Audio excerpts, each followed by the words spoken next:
আশা করছি যে এই ঘটনাটি সবার ভালো লাগবে। আর একবার বলতে হবে। আসসালামু আলাইকুম, সবাইকে শুভেচ্ছা। রসুল ভাই, এখন যে ঘটনাটা আমি বলবো এটা আমাদের রাজবাড়িরই একটি ঘটনা। তো ঘটনাটি যার সঙ্গে ঘটেছিল তার নাম হচ্ছে জালাল। আচ্ছা। উনি পেশায় একজন নির্মাণ শ্রমিক। তো উনি ওনার বাসা হচ্ছে সূর্যনগর। জি। তো উনি সাধারণত কাজের জন্য রাজবাড়ি শহরেই আসতেন। রাজবাড়ি এসে সারাদিন কাজ করতেন। রাসেল ভাই, ওই সময়ে, এই ঘটনাটার সময়টা একটু বলি, ঘটনাটার সময় ছিল 2002 সালের দিকের ঘটনা। আচ্ছা। ওই সময়ে রাতের বেলা একটি ট্রেন রাজবাড়ি থেকে, রাজবাড়ি না, একদম দৌলতদিয়া ঘাট থেকে ঈশ্বরদী পর্যন্ত যেত। মাঝখানে রাজবাড়ি হয়ে সূর্যনগর হয়ে ঈশ্বরদী যেত। ওনার বাড়ি যেহেতু সূর্যনগর, উনি যে কাজটা করতো, যে অনেক সময় ওনার কাজ করতে করতে যখন দেরি হয়ে যেত, উনি ওই ট্রেনটাতে চড়ে রাতের বেলা বাড়িতে যেতেন। মাঝে মাঝে উনি ট্রেনে বাড়িতে যেতেন। একদিন রাসেল ভাই, উনি সকালবেলা যখন কাজ করার জন্য ওনার যে গ্রাম সূর্যনগর থেকে যখন রাজবাড়ি শহর থেকে আসছিলেন, হঠাৎ করে উনি খবর পেলেন যে ওনার পার্শ্ববর্তী গ্রামের একটি ছেলে, সে সুইসাইড করেছে, গলায় ফাঁস লাগিয়ে সুইসাইড করেছে। তো তখন উনি আর ওই বিষয়টা নিয়ে অত, যেহেতু ওনার কাজের সময় হয়ে যাচ্ছিল, তাড়াতাড়ি যেতে হবে, তো উনি আর ওইটা নিয়ে অত মাথা ঘামানোর সময় পান নাই আসলে। তো যার কারণে উনি তাড়াতাড়ি রাজবাড়িতে চলে আসেন। রাসেল ভাই, রাজবাড়িতে আসার পরে উনি ওই দিন ওনার কাজ শেষ করতে করতে দেরি হয়ে যায়। যখন ওনার কাজ শেষ করতে করতে দেরি হয়ে গেল, তখন উনি চিন্তা করলেন যে যেদিন দেরি হয়ে যায় সাধারণত আমি ট্রেনে বাড়িতে যাই, আজকে রাত 10টার সময় ওই ট্রেনটা আসলে তখন আমি যাবো। রাসেল ভাই, রাত 10টা যখন বেজে গেছে, দেখে ট্রেন আর আসে না। অনেকক্ষণ, 1 ঘন্টা 2 ঘন্টা করতে করতে রাত প্রায় 1টা বেজে গেল। তখন শোনে যে ট্রেনটা আসলে তার আগের স্টেশনে পড়ে গেছে, লাইনচ্যুত হয়েছে, এই জন্য ট্রেনটা আসতে অনেক দেরি হবে। তখন উনি বুঝতে পারলেন যে আজকে হয়তোবা আমার ট্রেনে যাওয়া সম্ভব হবে না। আর যেহেতু রাজবাড়ি স্টেশন থেকে সূর্যনগরের দূরত্ব কিন্তু রাসেল ভাই খুব বেশি না, মাত্র 3 কিলোমিটার হবে। তো চিন্তা করলেন যে তাহলে আমি এই পথটা পায়ে হেঁটে চলে যাই। আচ্ছা। তখন উনি চিন্তা করলেন যে রেলের পাশ দিয়ে না হেঁটে উনি যে রাস্তাটা ছিল আর কি, পায়ে হাঁটার যে রাস্তাটা, পাকা রাস্তা, উনি ওই দিক দিয়েই যাবেন, এটা উনি চিন্তা করলেন। তো উনি হাঁটা ধরলেন আর কি। হাঁটতে হাঁটতে রাসেল ভাই রাজবাড়িতে রাজবাড়ি গভর্নমেন্ট কলেজ যেটা রয়েছে, গভর্নমেন্ট কলেজের পাশেই একটি বহু আগের একটি লাশকাটা ঘর রয়েছে। এটা আমি রাসেল ভাই এর আগেও বেশ কয়েকটা ঘটনা শেয়ার করেছিলাম। ওই লাশকাটা ঘরেরই বেশ কয়েকটা ঘটনা আমি শেয়ার করেছিলাম অনেকদিন আগে আর কি। তো আজকে ওই লাশকাটা ঘরেরই সেকেন্ড স্টোরি, অন্য একটা স্টোরিটা আমি শেয়ার করবো। তো উনি যখন রাসেল ভাই লাশকাটা ঘরের পাশ দিয়ে যাচ্ছিলেন ওই সময়, তখন হঠাৎ উনি দেখলেন যে ওখানে বেশ লাশকাটা ঘরের সামনে বেশ একটু জটলা। তখন উনি চিন্তা করলেন যে জটলাটা কিসের। তখন উনি চিন্তা করলেন হয়তো বা উনি যখন সকালবেলা বাড়ি থেকে বের হয়েছিলেন, বের হওয়ার সময় যেমনি পার্শ্ববর্তী গ্রামের একটা ছেলে মারা গিয়েছিল বলে উনি শুনেছিলেন, উনি চিন্তা করলেন হয়তো বা এই লাশের লোকজনই এখানে, আমি একটু ওখানে কাছে গিয়ে শুনে আসি যে আসলে এই লাশটা ওই ছেলের কিনা। তো উনি একটু কৌতূহল হয়ে ওখানে যান, ওখানে গিয়ে বলেন যে এই লাশটা কি ওই ছেলের? তখন ওরা বলে হ্যাঁ, এই লাশটা ওরই, ভিতরে লাশ কাটা হচ্ছে। তখন উনি বলে যে কি ব্যাপার, আপনাদের কাউকে তো চিনলাম না, আপনারা কি ওই গ্রামেরই? বলে না, আমরা কেউই ওই গ্রামের না। বলে তাহলে কি ওর পরিবারের আত্মীয় স্বজন কেউ এখানে আসে নাই? তখন উনি বলে যে না, পরিবারের আত্মীয় স্বজন কেউ আসে নাই।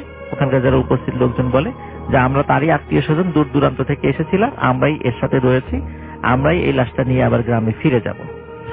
তখন উনি চিন্তা করলেন যে যেহেতু তারা গ্রামে যাবেন, উনি একা মানুষ, একটা কাজ হয় যে আমি একবার শেষ করে এদের সাথেই বাড়িতে যাই। উনি এই চিন্তা করে বলেন যে ভাই, আমি কিছু মনে না করলে আমি কি এখানে থাকতে পারি? তখন সবাই বললেন যে না, আপনি চলে যান। বলেন না, আমি একটু থাকি, আমি একা আছি, আপনাদের সাথেই আমি যেতাম। তখন তারা বললো আচ্ছা ঠিক আছে, থাকেন।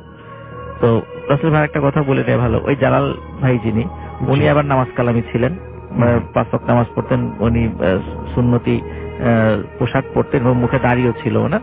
তো উনি ওখানে ছিলেন। কিছুক্ষণের মধ্যে রাসেল ভাই হঠাৎ করে ওই জালাল ভাই খেয়াল করলেন যে লাশ কাটা ঘরের দরজাটা আস্তে আস্তে আস্তে আস্তে ফাঁকা হয়ে গেল।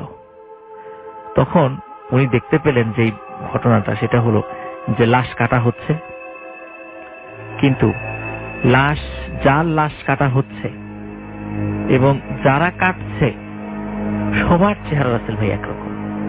আচ্ছা। যেমন ওনার বর্ণনা অনুযায়ী ওখানে যারা লাশ কাটছিল কারো মাথায় চুল ছিল না, গোফ দাড়ি কিচ্ছু ছিল না, মনে হচ্ছে একদম ক্লিন ভাবে মাথাটা মানে কামানো, দাড়ি কামানো, গোফ কামানো, এবং সবাই ছিল ফর্সা, ধবধবে ফর্সা। এবং রাসেল ভাই লাশ যেটা কাটা হচ্ছে এবং সেটার চেহারাও ওই ঠিক যারা কাটছে ওদের একই রকম চেহারা সবার। এটা দেখে উনি মারাত্মক ভয় পান, মারাত্মক ভয় পারে। উনি ওখান থেকে চলে যাবেন, এমন সময় তারা বলে, কি ভাই আপনাকে তো শুরুতেই বলেছিলাম চলে যেতে, এখন কেন যেতে চাচ্ছেন? এখন তো যেতে পারবেন না, এখন থাকেন, লাশের জানাজাটা করে তারপর আপনাকে যেতে হবে। তখন উনি তাদেরকে অনুনয় বিনয় করে যে না ভাই আমি চলে যাই। বলে না, যেতে পারবেন না, লাশের জানাজা অবশ্যই করে যেতে হবে আপনাকে। রাসেল ভাই কি আর করা, উনি আল্লাহর নাম স্মরণ করছেন বসে বসে। তো ঘন্টা খানেকের মধ্যে লাশ কাটা শেষ হয়ে যায়। লাশের লাশ কাটা ঘর থেকে লাশটা বের করে নিয়ে আসা হয়। বের করে নিয়ে আসার পরে সবাই বলে যে, ওনাকে বলে জালাল সাহেবকে যে এই লাশকে আপনি এখন গোসল দিবেন। বলে গোসল দেবো, গোসলের আনুষঙ্গিক জিনিস পাবো কই? বলে সব আমরা এখানেই রেখেছি, এইখানেই গোসল দিবেন, লাশটা আমরা নিয়ে গিয়েই দাফন করে দিব। তখন রাসেল ভাই মানে আপনি বোঝেন যে মানে একটু চিন্তা করলে, আমরা যদি একটু চিন্তা করি যে একটু আগে যাকে দেখা গেল যে সবাই একই চেহারার লাশ কাটছে এবং যার লাশ কাটছে তার চেহারাও একই রকম, যারা কাটছে তাদের মতো, সেই লাশকে গোসল দেয়া এটা কিন্তু খুব সাহসিকতার একটা ব্যাপার এবং অত্যন্ত ভয়েরও ব্যাপার বটে। রাসেল ভাই উনি সাহস সঞ্চয় করে উনি ওই লাশকে গোসল দিলেন। লাশকে গোসল দেওয়ার পরে তাকে কাফন পরালেন। কাফন পরানোর পরে তখন তার জানাজাটাও পড়ালেন। জানাজা পড়ানোর পর সবাই বলল যে এইবার চলেন আমরা গ্রামের দিকে যাব, আপনার সূর্যনগর গ্রাম, সেই গ্রামের দিকে এখন আমরা যাব। তখন আসলে ওখানে খাটিয়া, একটা কাঠের খাটিয়া রাখা ছিল, খাটিয়াতে লাশটা তোলা হলো। সবাই যাচ্ছে এবং সবাই উচ্চ স্বরে কালেমায়ে শাহাদাত আশহাদু আল্লা ইলাহা ইল্লাল্লাহ এটা পড়তে পড়তে যাচ্ছে। আসলে ভাই জালাল সাহেবের কাঁধে যখন খাটিয়ার একটা কাঠ ওনার কাঁধে রাখা ছিল, উনি খেয়াল করছিলেন যে মনে হয় খাটিয়াটা আস্তে আস্তে ভারী হয়ে যাচ্ছে। তখন উনি চিন্তা করলেন যে ভারী হতে পারে, হয়তো আমি কিছুক্ষণ বহন করছি এই জন্য আমার কাছে ভারী মনে হচ্ছে। তখন উনি চিন্তা করলেন, আরেকটু খেয়াল করলেন যে না, উনি যেহেতু নির্মাণ শ্রমিক, উনি ইট সুরকি অনেক টানেন, সুতরাং এই লাশের খাটিয়া এতটুকু টেনে ওনার কাঁধ ভারী হওয়ার কথা নয়। আর একটা বিষয় হলো খাটিয়াটা আস্তে আস্তে আস্তে আস্তে আরো বেশি ভারী হয়ে আসছে। তখন উনি পাশের যে লোকগুলো ছিল তখন বলছে, ভাই আমি তো আর লাশটা বহন করতে পারছি না। তখন বলে যে না, আপনি লাশটা ছাড়তে পারবেন না, আপনাকে এটা বহন করেই যেতে হবে। ভাই এটা খুব ভারী হয়ে গেছে। ভারী হয়ে গেছে, কোনো সমস্যা নেই, ওনারা বলছিলেন যারা সাথে ছিল, ভারী হয়ে গেছে কোনো সমস্যা নেই, লোক আসছে, লোক এসে ধরবে। তখন বলছে লোক এসে কোথায় ধরবে? মানে যে কাঠ, এই কাঠটা তো ছোট, মাত্র 2-3 জন কাঁধ লাগাতে পারবে। বলে তখন রাসেল ভাই উনি খেয়াল করলেন জালাল সাহেব যে ওই কাঠটা আস্তে আস্তে বড় হচ্ছে এবং কোথা থেকে যেন যে কাঠটা কাঁধের উপরে থাকে, কাঠটা কাঁধের উপরে থাকে আর কি, কোথা থেকে যেন আশেপাশ থেকে 5-6 জন করে লোক আসছে আর ওই কাঁধের সাথে ওই মানে কাঠটা নিজের কাঁধের সাথে ঠেকাচ্ছে, আর ওই কাঠটা আস্তে আস্তে লম্বাই হচ্ছে। আর রাসেল ভাই জালাল সাহেবের বর্ণনা অনুযায়ী যত লম্বা হচ্ছে কাঠটা, লাশের ওই খাটিয়াটা তত ভারী হচ্ছে, তত ভারী হচ্ছে। একটা সময় উনি আর সহ্য করতে পারলেন না ভার, তখন উনি এই খাটিয়াটা ছেড়ে দিয়ে এক লাফ দিয়ে পিছন দিকে সরে গেলেন যে না, আর সহ্য করতে পারছি না আমি এই ভার। তখন রাসেল ভাই উনি দেখলেন একটু আগে যে লাশটি কাটা হচ্ছিল, সেই লাশটি মানে খাটিয়ার উপরে বসে আছে এবং তার শরীরে যে কাটা দাগগুলো একটু আগে কাটা মানে সেলাই করা হয়েছে সেগুলো স্পষ্টভাবে দেখা যাচ্ছে এবং খুব বড় বড় চোখে জালাল সাহেবের দিকে তাকিয়ে আছে। আসলে ভাই তখন আর এই দৃশ্যটা জালাল সাহেব সহ্য করতে পারলেন না, তখন উনি ওখানে সেন্সলেস হয়ে পড়ে যান। সকালবেলা উনি নিজেকে আবিষ্কার করেন সূর্যনগর অত্যন্ত পুরাতন একটি কবরস্থান, এটা এখনো কবরস্থানটা আছে, এটা সূর্যনগর রেল স্টেশনের ঠিক পাশে। যারা সূর্যনগর বাড়ি আছে তারা হয়তোবা এটা আপনারা অবশ্যই চিনবেন।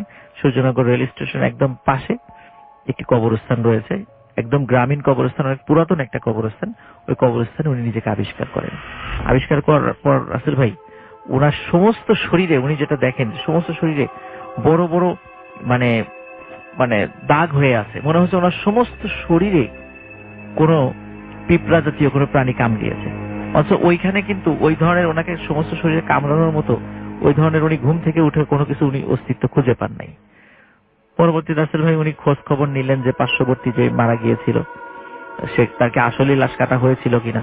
তখন উনি খবর নিলেন না, তার আসলে লাশ কাটা হয় নাই, তাকে ফাঁসি দেওয়ার মারা যাওয়ার পরে স্থানীয় চেয়ারম্যানরা পুলিশের কাছ থেকে অনুমতি নিয়ে তাকে লাশ ময়নাতদন্ত ছাড়াই তাকে